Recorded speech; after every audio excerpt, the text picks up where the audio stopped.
स्वागत है आपका government jobs for you YouTube channel पर। आज हम डिस्कस करेंगे 31 मार्च 2019 करंट अफेयर से रिलेटेड वेरी इंपॉर्टेंट क्वेश्चंस की। आप इस वीडियो को पूरा देखिए और लास्ट में हम आपसे पूछेंगे कुछ सवाल जिसका आपने हमें जवाब देना है कमेंट बॉक्स में। और आपने अगर अभी तक हमारे चैनल को सब्सक्राइब नहीं किया है तो आप जल्दी से हमारे चैनल को सब्सक्राइब कीजिए और बेल आइकॉन को प्रेस कीजिए। तो चलिए शुरू करते हैं पहले क्वेश्चन के साथ आज की वीडियो को।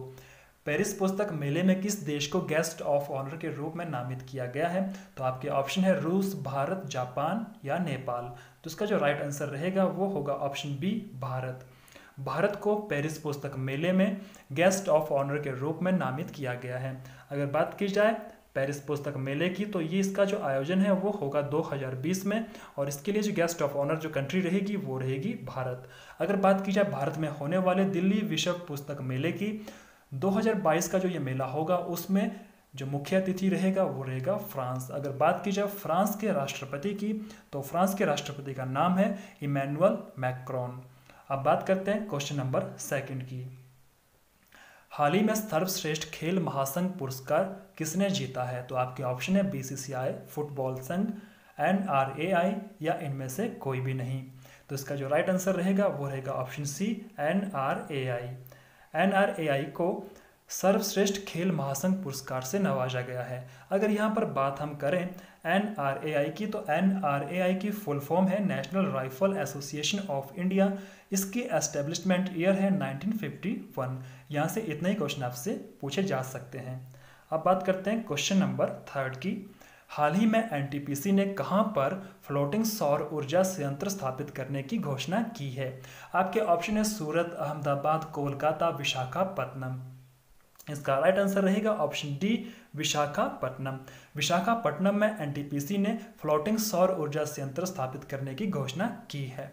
तो यहाँ पर बात करते हैं एनटीपीसी की। तो एनटीपीसी की फुल फॉर्म आप सभी जानते हैं, नेशनल थर्मल पावर कॉरपोरेशन। अगर बात की जाए इसके एस्टेब्लिशमेंट ईयर की तो एनटीपीसी की जो एस्टेब्लिशमेंट ईयर है वो है 1975। और अगर बात करें इसके हेड ऑफिस की तो एनटीपीसी का हेड ऑफिस है न्यू दिल्ली में। अब बात करते हैं क्वेश्चन नंबर फोर्थ की। हाल ही में प्रवासी भारतीय सम्मान से किसे सम्मानित किया गया है? तो आपके ऑप्शन है डीके जैन, डॉक्टर राजेंद्र जोशी, श्रीकांत सिंह या इनमें से कोई भी नहीं। तो इसका जो राइट आंसर रहेगा वो होगा option B, doctor Rajendra Joshi. Doctor Rajendra Joshi को प्रवासी भारतीय सम्मान से सम्मानित किया गया है भारत के राष्ट्रपति के द्वारा। अगर बात की जाए प्रवासी भारतीय सम्मान की तो यह प्रवासी भारतीयों को मिलने वाला सबसे बड़ा सम्मान है। जो लोग भारत मतलब कि मूल निवास भारत के होते हैं और रहते किसी अन्य कंट्री में, अगर वो कुछ अच्छा काम करते हैं या भारत की भलाई के लिए कुछ काम करते हैं, भारत के कुछ कार्यों में सहयोग करते हैं तो उनको यह पुरस्कार दिया जाता है। डॉक्टर राजेंद्र जोशी बेसिकली मूल भारत के हैं और रहते हैं स्विट्जरलैंड में। तो इनको इनके उत्कृष्ट कार्यों के लिए प्रवासी भारतीय सम्मान से सम्मानित किया गया है। अब बात करते हैं क्वेश्चन नंबर फिफ्थ की। क्वेश्चन नंबर फिफ्थ आपकी स्क्रीन पर। हाल ही में गैल इंडिया लिमिटेड ने सौर ऊर्जा परियोजनाओं के लिए किस कंपनी के साथ समझौता किया है?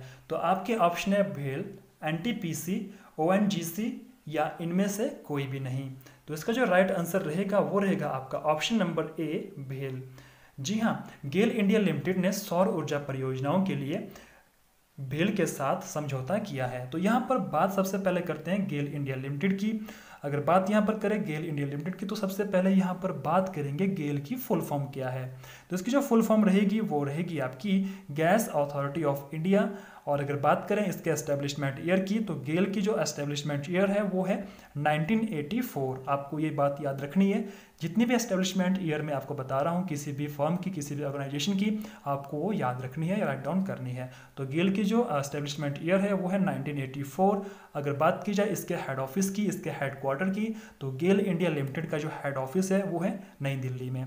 अब बात करते हैं दूसरी कंपनी की जो कि है भेल। ये दोनों ही भारत की सरकारी कंपनियां हैं। तो भेल की अगर बात की जाए तो इसकी जो फुल फॉर्म रहेगी वो रहेगी भारत हैवी इलेक्ट्रॉनिक लिमिटेड।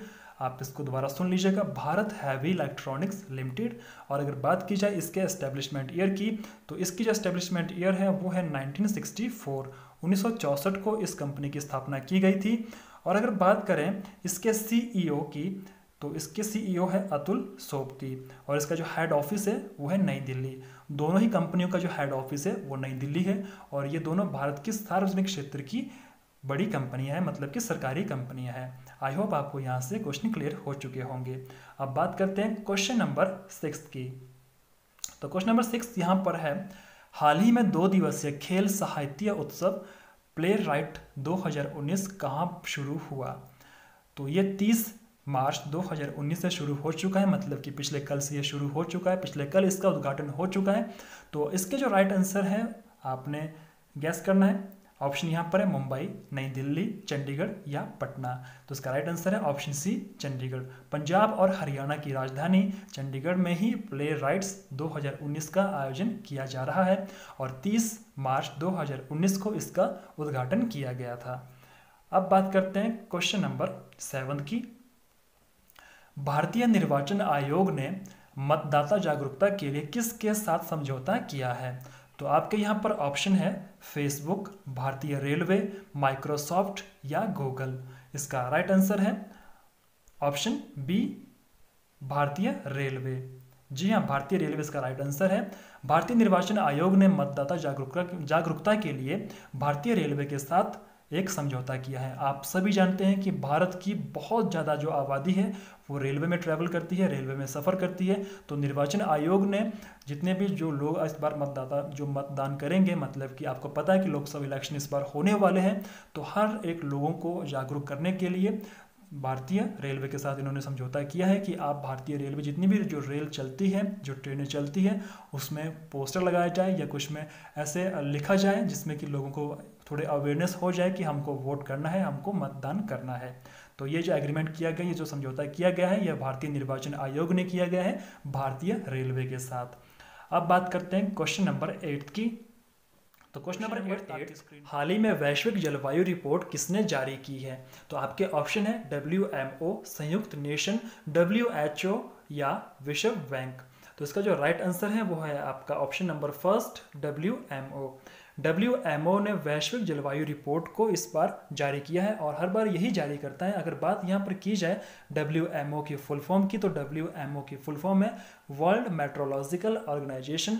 और अगर बात की जाए इसके एस्टेब्लिशमेंट ईयर की, तो 23 मार्च 1950 को इसका एस्टेब्लिशमेंट किया गया था। और अगर बात की जाए इसके हेड ऑफिस की, तो WMO का जो हेड ऑफिस है वो है जनेवा में, जो कि है स्विट्जरलैंड में। तो अब बात करते हैं क्वेश्चन नंबर 9 की। Question number 9, Sultan Azlan Shah cup 2019 का खिताब किसने जीता? तो आपके ऑप्शन यहाँ पर है ऑप्शन ए भारत, दक्षिण अफ्रीका, जापान या ऑप्शन डी इंडोनेशिया। तो इसका जो राइट आंसर है वो है दक्षिण कोरिया।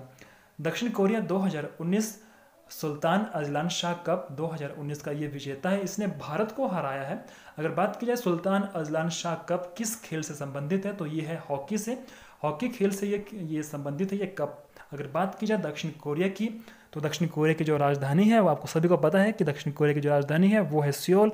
अगर बात की जाए यहाँ की करेंसी की, तो साउथ कोरियन वोन है यहाँ की ऑफिशियल करेंसी। तो अब बात करते हैं क्वेश्चन नंबर 10 की।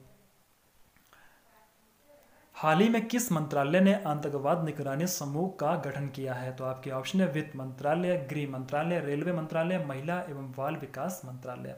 तो इसका जो राइट आंसर रहेगा वो रहेगा आपका ऑप्शन बी, गृह मंत्रालय या होम मिनिस्ट्री।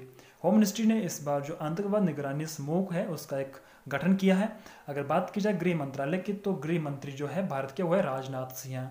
तो आप इन क्वेश्चंस को यहाँ से इस तरह से भी पढ़ सकते हैं। अब बात करते हैं क्वेश्चंस ऑफ द डे की, मतलब कि आज आपके लिए जो क्वेश्चन है वो है 15वें वित्त आयोग के अध्यक्ष कौन है? इसका जो ऑप्शन है वो है YV Reddy, GR Reddy, NK Singh या अरुण जेटली।